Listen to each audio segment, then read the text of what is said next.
आज हम महादेव गोविंद रानाडे का भारतीय राजनीतिक चिंतन में योगदान के बारे में चर्चा करेंगे, इस पर अध्ययन करेंगे। महादेव गोविंद रानाडे का भारतीय राजनीतिक चिंतन में महत्वपूर्ण योगदान रहा है।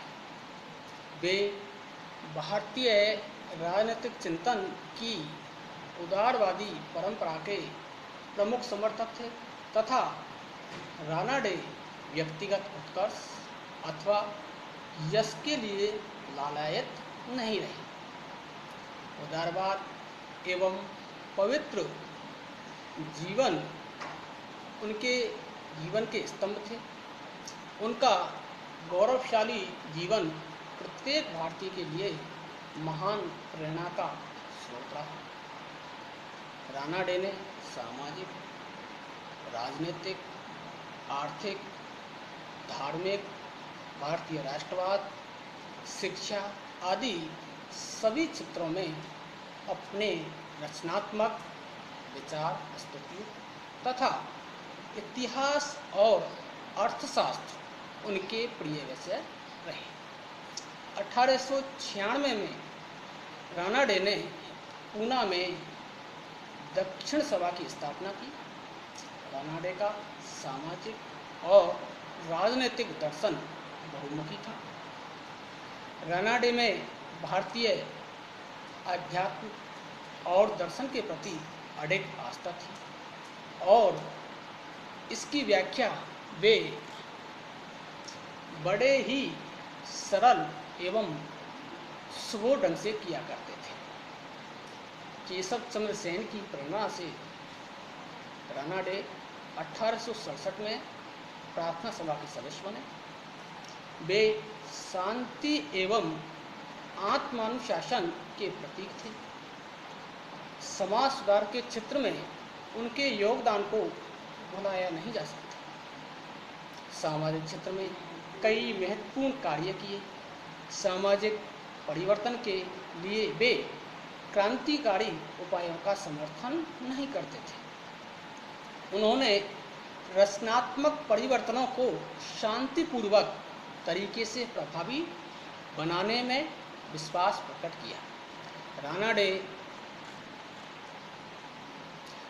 समाज सुधार की दृष्टि से स्वतंत्रता, सहिष्णुता, गरिमा, भ्रातृत्व, विवेकपूर्ण व्यवहार, संगठित प्रयास आदि को प्रमुख निर्धारकों के रूप में माना।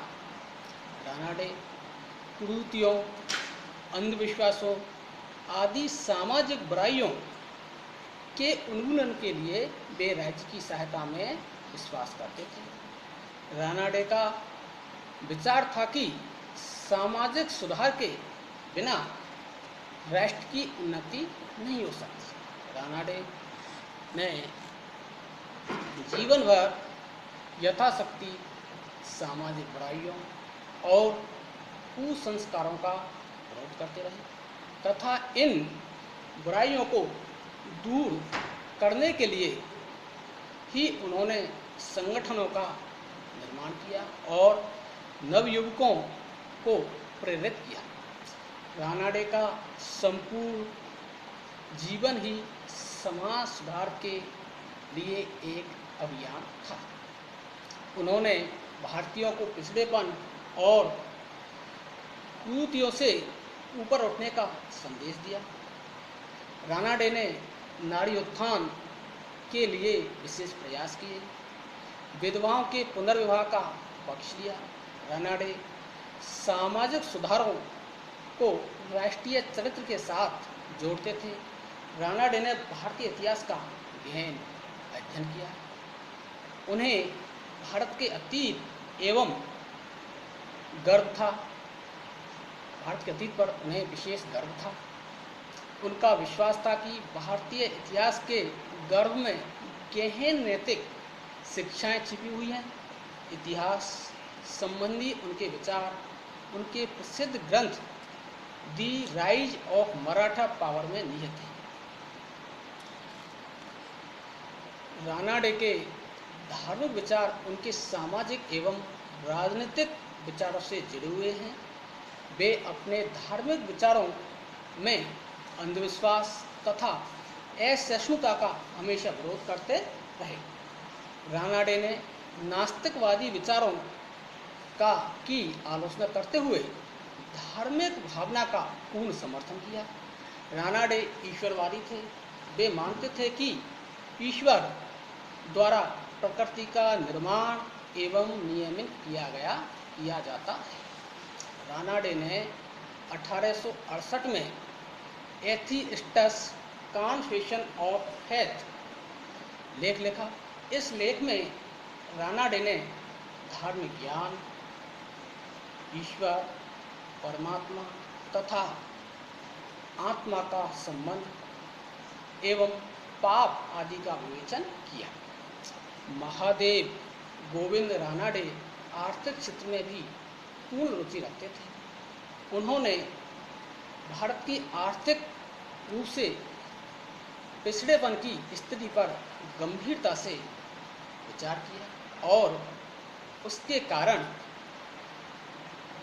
पर प्रकाश डाला। उन्होंने स्पष्ट किया कि भारतीय अर्थव्यवस्था का कृषि से गहन संबंध है और भारत के लिए औद्योगिक क्षेत्र में मुक्त व्यापार की नीति लाभदायक नहीं है, वरन भारतीय औद्योगिकीकरण के क्षेत्र में राज्य को नेतृत्व करना चाहिए। आर्थिक प्रगति के लिए रानाडे ने भावी नीतियों का समुचित प्रस्ताव प्रस्तुत किया। महादेव गोविंद रानाडे राष्ट्रवादी थे। वे भारत में राष्ट्रवाद के युग दृष्टा थे।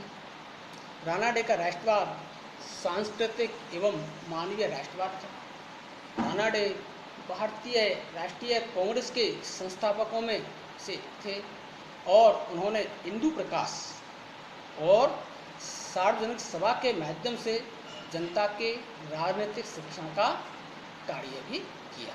कि उन्होंने जो पुस्तक लिखी हिंदू प्रकाश और सार्वजनिक सभा जो के माध्यम से जनता के जो राजनीतिक शिक्षण उसको राजनीतिक प्रेरणा देने का भी उन्होंने महत्वपूर्ण कार्य किया था। वे स्वतंत्रता को व्यापक अर्थ में देखते थे। उनका स्वतंत्रता संबंधी दृष्टिकोण व्यापक था। वो सकारात्मक स्वतंत्रता के पक्ष में थे, वो नकारात्मक स्वतंत्रता के पक्ष में नहीं थे तथा स्वतंत्रता के मूल्यों को भली भांति समझते थे।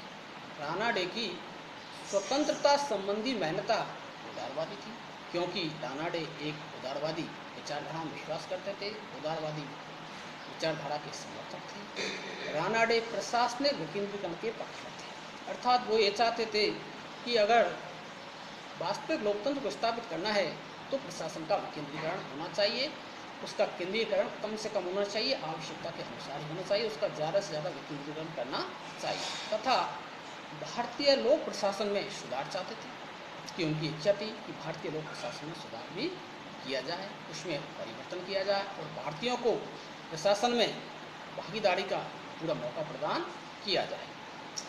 और उनकी मान्यता थी कि न्यायपालिका के क्षेत्र में प्रशासन के हस्तक्षेप के विरोधी थे, कि न्यायपालिका के क्षेत्र में प्रशासन को अनावश्यक रूप से हस्तक्षेप नहीं करना चाहिए, क्योंकि उससे न्यायिक कार्य प्रभावित होते हैं। रानाडे की विधि के शासन और संसदीय शासन प्रणाली में उनका पूरा विश्वास था। वो विधि के शासन को पूर्ण रूप से मान्यता देते थे, उनको विधि के शासन में पूर्ण रूप से आस्था थी। रानाडे की राज्य संबंधी अवधारणा उदार थी।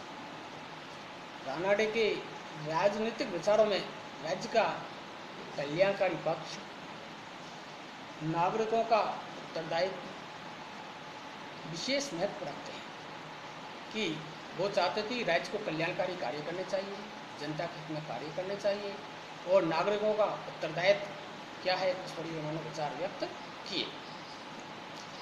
स्वतंत्रता के सभी पक्षों तथा रूपों का समर्थन किया कि व्यक्ति को स्वतंत्रता होनी चाहिए, लेकिन वो स्वतंत्रता ऐसी हो जिससे समाज को लाभ हो और व्यक्ति को लाभ हो, दोनों के लिए वो लाभदायक हो। इस प्रकार रानाडे एक प्रखर चिंतक थे, समाज सुधारक थे, मार्गदर्शक थे विद्वान इतिहासविद थे और देशभक्त थे। इस प्रकार उनका भारतीय राजनीतिक चिंतन में महत्वपूर्ण योगदान रहा है।